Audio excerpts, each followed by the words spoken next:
Mesdames et messieurs, bienvenue à cette tournée africaine d'aujourd'hui, du dimanche le 29 juin 2026. Et on commence avec l'Égypte qui a condamné avec la plus grande fermeté les attaques iraniennes qui ont ciblé l'État de Koweït et le Royaume de Bahreïn à l'aide de missiles et de drones.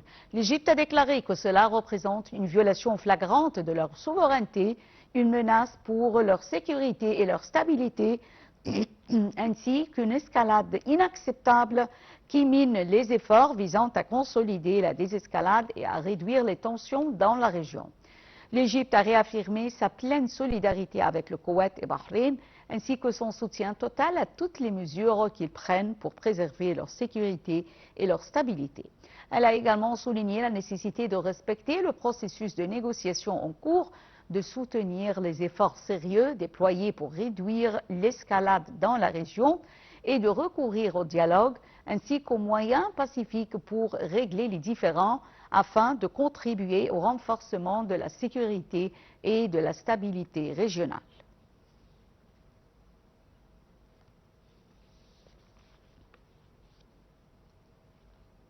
Réunis à Bakou pour ses 151e assemblée annuelle, la BAD, Banque islamique de développement, a réaffirmé son engagement en faveur du développement des pays membres.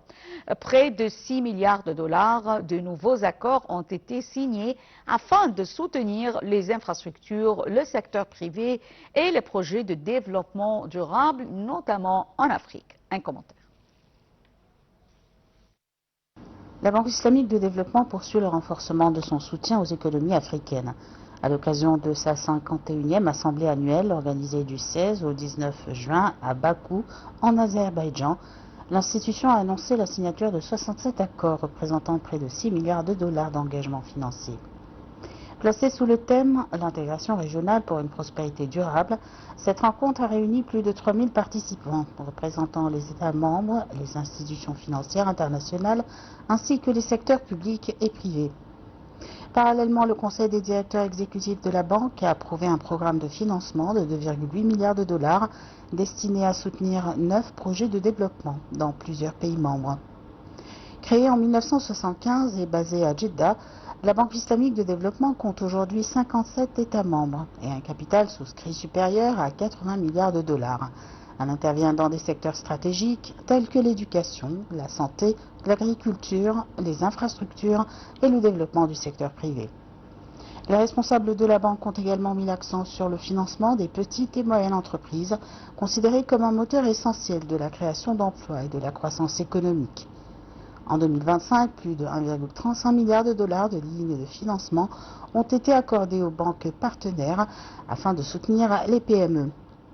À travers ces nouveaux engagements, la Banque islamique de développement entend renforcer les investissements, accélérer la croissance inclusive et accompagner la transformation économique des pays africains tout en consolidant les partenariats régionaux au service d'un développement durable.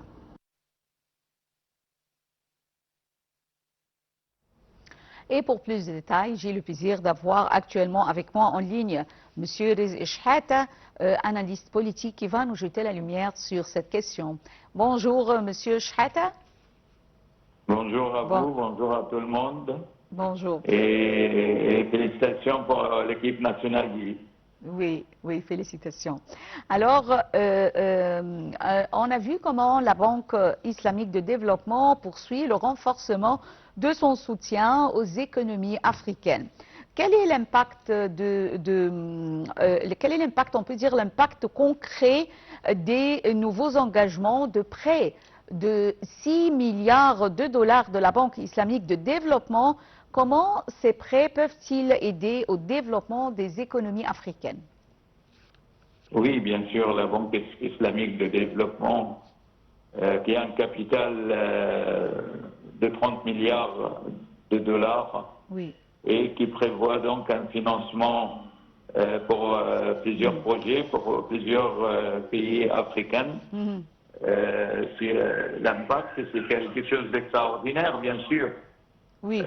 L'Afrique, elle a beaucoup d'atouts.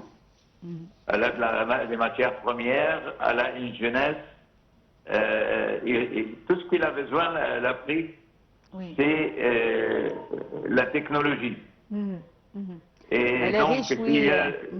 Elle est riche, oui, comme vous venez de dire, en ressources humaines et ressources naturelles également. Oui, oui, bien sûr, puisque si on a besoin de projets durables, des panneaux solaires, il y a ce qu'il faut. S'il a besoin de projets qui comptent sur l'eau, Dieu merci, il y a plusieurs fleuves importants en Afrique. oui. Donc, en fait, tout ce qui reste, elle a la jeunesse aussi. C'est le continent qui a une jeunesse de moyenne de 25 ans. Oui. Donc, des gens prêts à apprendre et à travailler. Donc, la Banque islamique, quand il met des projets d'éducation, de transfert de savoir, de la technologie, eh ben, il joue un rôle très important pour l'Afrique. Alors, selon vous, Monsieur Shahata, pourquoi la Banque islamique, la Banque islamique de développement, pourquoi est-ce qu'elle met l'accent sur le financement des projets pour les moyennes et pour les grandes entreprises, les petites et les moyennes entreprises? Vous savez, les moyennes et les petites entreprises, c'est des entreprises qui créent de l'emploi. C'est-à-dire, c'est des entreprises qui travaillent beaucoup contre le chômage des jeunes. Donc, un jeune qui travaille, c'est un jeune qui fait moins de bêtises. C'est un jeune qui apprend, qui va servir son pays. Donc, c'est très important que la Banque islamique met des moyens financiers pour plusieurs pays en Afrique pour donner à cette jeunesse la chance de réussir. Oui. Dans le monde entier, aujourd'hui, on encourage l'entrepreneuriat et les petites entreprises. Au lieu d'aller chercher un emploi, eh ben, il crée lui-même son propre activité et l'emploi qui l'intéresse. Oui. Alors, vous voyez que comme ça va aider la croissance en aidant et en développant les petites et les moyennes entreprises. Oui. Bien sûr, parce que tous les ingrédients sont là pour réussir. Oui. Et il y a beaucoup d'éléments qui montrent qu'on peut réussir en Afrique. L'avenir, il est pour l'Afrique, hein, tout simplement. Oui. Donc maintenant, avec tous les moyens que possède le monde, on peut facilement développer l'Afrique. Et c'est vraiment, ça doit être un objectif mondial et pas seulement la Banque islamique. Oui. Mais bon, nous sommes habitués jusqu'à maintenant avec la Banque mondiale, avec le Fonds monétaire international. Et donc, la Banque islamique peut jouer un rôle très important. Oui. Comme vous venez de dire, alors on a vu comment plusieurs pays du monde entier ont mis l'accent sur le continent africain. Et selon vous également, Monsieur Shahata, dans quel secteur les investissements de la banque sont-ils le plus intéressés ou bien vers quel secteur ils s'orientent? Écoutez, il y a plusieurs secteurs. L'énergie renouvelable, c'est un secteur très important parce que l'énergie est à la base de tout projet. Et le plus important aussi, c'est l'éducation, le transfert de la technologie, apprendre les métiers. Et ces secteurs-là, on a vraiment besoin en Afrique pour changer le destin africain. L'Afrique mérite mieux que ça. Pendant des siècles, elle a fait profiter les pays riches. Et il est temps maintenant que l'Afrique s'occupe d'elle-même et regarder ses propres intérêts vitaux. Oui, à elle-même. Oui, c'est elle qui doit profiter enfin. Oui. Alors, le thème de cette édition, c'est l'intégration régionale pour une prospérité durable.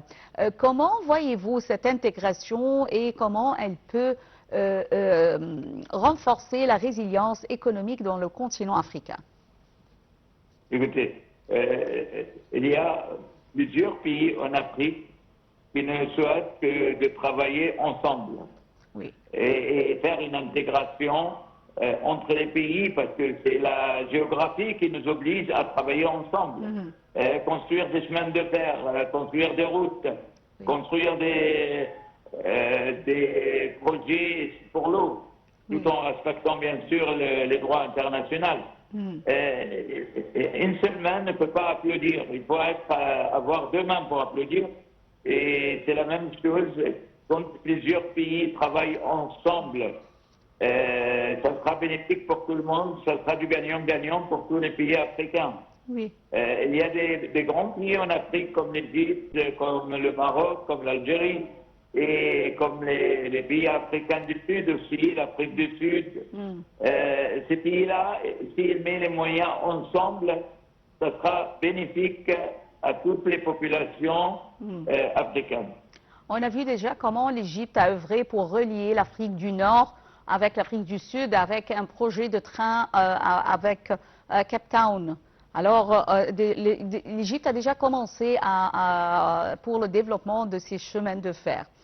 Et alors, Monsieur Shahata, quels sont, selon vous, les principaux défis que les pays africains doivent, on peut dire, être conscients pour pouvoir les surpasser et pour tirer profit pleinement des prêts de la Banque islamique? Pour moi, le premier défi, c'est arriver à rendre la corruption à néant. Malheureusement, c'est le défi principal. L'Égypte, elle a donné l'exemple. L'Égypte, c'est normal. L'Égypte, elle a son rôle principal. On dit elle est la mère du monde, mais elle est le père de l'Afrique pour moi.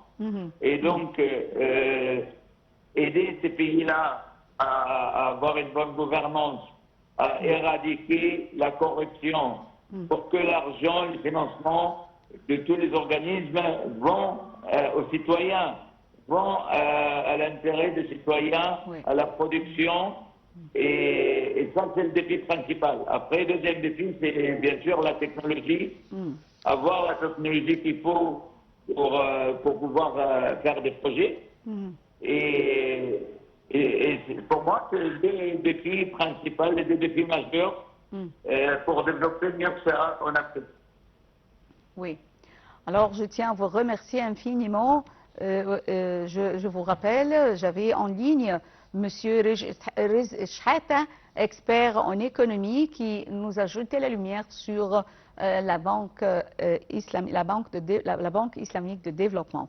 Et on enchaîne avec le Sénégal et la Mauritanie qui renforcent leur coopération autour du projet gazier Grand Tortue à Méine, entré en phase commerciale. Alors ce projet transfrontalier devrait produire près de 2,3 millions de tonnes de gaz naturel liquéfié par an et constitue un levier majeur pour le développement économique des deux pays.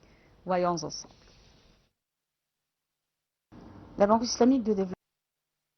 Le Sénégal et la Mauritanie poursuivent le renforcement de leur partenariat énergétique autour du projet gazier Grand Tortue à Méime, considéré comme l'un des plus importants projets gaziers en Afrique de l'Ouest. En visite officielle à Nouakchott, le ministre sénégalais de l'énergie et du pétrole, Abdourahmane Diouf, a transmis un message du président Bassirou Diomaye Faye à son homologue mauritanien. Les discussions ont porté sur le développement de la coopération énergétique et sur les prochaines étapes de mise en valeur du projet. Situé à la frontière maritime entre les deux pays, le champ gazier repose sur des réserves estimées à près de 15 000 milliards de pieds cubes de gaz naturel. Entré en production à la fin de l'année 2024, il marque l'entrée du Sénégal et de la Mauritanie parmi les producteurs de gaz naturel liquéfié.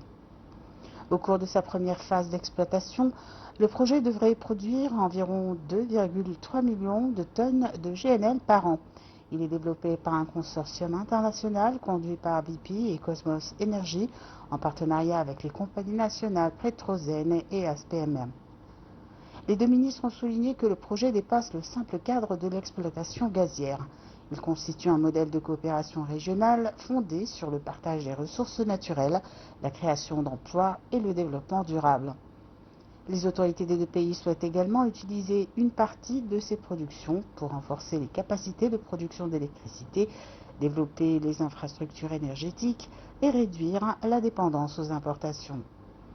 Dans un contexte marqué par la transition énergétique mondiale et une demande croissante en gaz naturel liquéfié, le grand projet apparaît comme un pilier stratégique pour l'avenir économique du Sénégal et de la Mauritanie, tout en illustrant une nouvelle dynamique de coopération énergétique en Afrique de l'Ouest.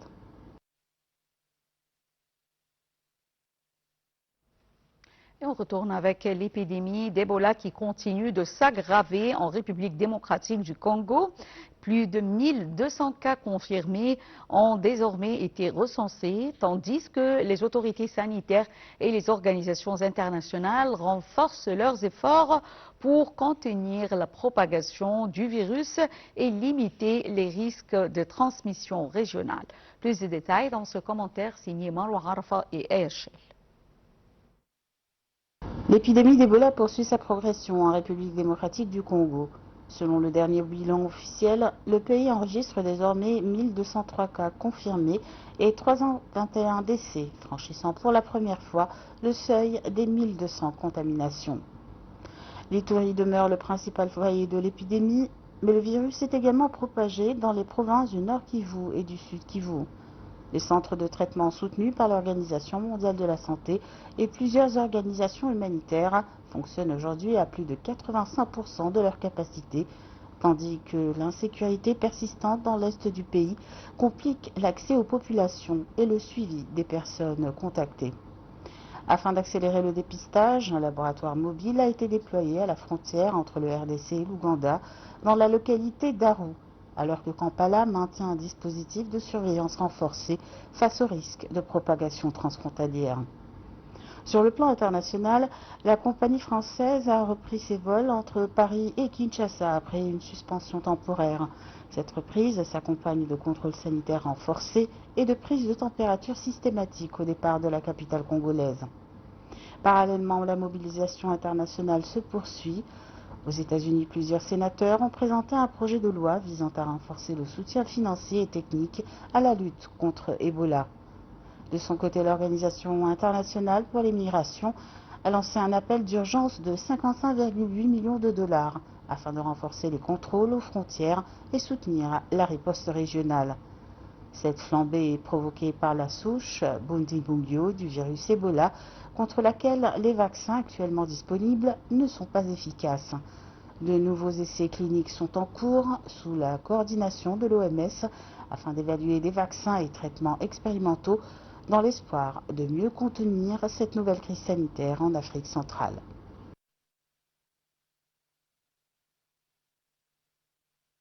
Au bout du suspense, l'Algérie et l'Autriche se sont neutralisés 3-2 samedi à Kansas City, un match nul suffisant pour avancer en 16e de finale du mondial, respectivement parmi les meilleurs 3e de la phase de groupe et en qualité de 2e de la poule J. Les Algériens portés par Rafi Belghali, buteur et un doublé de Riyad Mahrez, affronteront la Suisse jeudi à Vancouver. Les Autrichiens qui ont marqué par l'intermédiaire de Marko Arnautovic, Marcel Sabitzer et Sasa Kalajic défieront l'Espagne à Los Angeles. C'est en revanche la fin de l'aventure pour l'Iran qui devait espérer un autre résultat dans ce match pour se qualifier. La RD Congo a renversé en 10 minutes l'Ouzbékistan 3-1 samedi à Atlanta pour arracher une qualification historique pour le 16e de finale de la Coupe du Monde. Au prochain tour mercredi, le défi sera immense face à l'Angleterre, toujours dans la capitale de la Géorgie. Mais en attendant, les Congolais peuvent se féliciter d'écrire l'histoire à l'occasion de la seconde participation des Léopards à un mondial. 52 ans après celui de 1974, quand le Zaïre avait été éliminé au premier tour.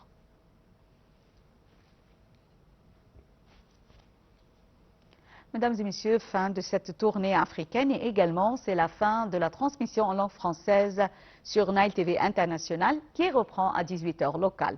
Merci pour votre fidélité, bonne journée et au revoir.